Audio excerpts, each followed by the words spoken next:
Fred Kaplan wrote a fantastic article in Slate detailing what he views is the real reason why Israel and Saudi Arabia are against diplomacy with Iran.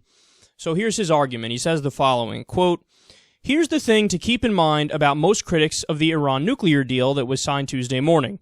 Their objections have nothing to do with the details of the deal. The most diehard opponents, Benjamin Netanyahu, Saudi King Salman, and a boatload of neocons, ripped the deal long before they could possibly have browsed its 159 pages. What worries these critics most is not that Iran might enrich its uranium into an atom bomb. If that were the case, why would they so virulently oppose a deal that put off this prospect by more than a decade? No, what worries them much more deeply is that Iran might rejoin the community of nations, possibly even as a diplomatic and eventually trading partner of the United States and Europe."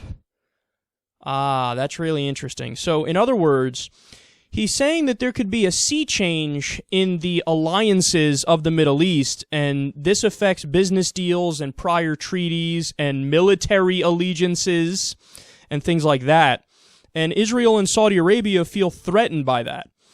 In the same way that, to make an analogy here, that your best friend in middle school might get jealous if you start hanging out with somebody new. It's the same kind of thing going on. He continues, "European leaders have said that the deal holds out hope for the reopening of broad relations with Iran, and that is precisely these critics' fear. The lifting of sanctions, which this deal will trigger in the next few years, will certainly enrich Iran. This might embolden the government's expansionist tendencies and its support of militant movements across the Middle East, or it might moderate the country's stance as the population, much of it literate and pro-Western, interacts more with the rest of the world and the reigning mullahs die off. There is some basis for this hope of transformation. How long can the mullahs sustain their cries of death to America and their claims of Western encirclement, the rationale for their oppressive domestic policies, when the country's president and foreign minister, clearly with the approval of the supreme leader, are shaking hands and signing deals with the great Satan's emissaries? The Saudi royal family is another matter. King Salman sees the entire Middle East through the prism of a grand Arab Cold War between Sunnis and Shiites. American diplomacy with Iran, in this view, amounts to an American betrayal of Saudi Arabia. What Netanyahu and King Salman want Obama to do is to wage war against Iran, or, more to the point, to fight their wars against Iran for them. That is why they so virulently oppose U.S. diplomacy with Iran, because the more we talk with Iran's leaders, the less likely we are to go to war with them.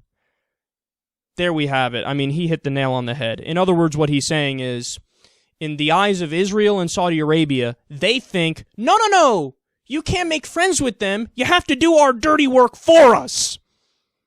And again, remember, this has nothing to do. They're going to pretend like it's some sort of principled objection to the deal because, Iran is such a terribly repressive government. It's an Islamic theocracy. It's horrible.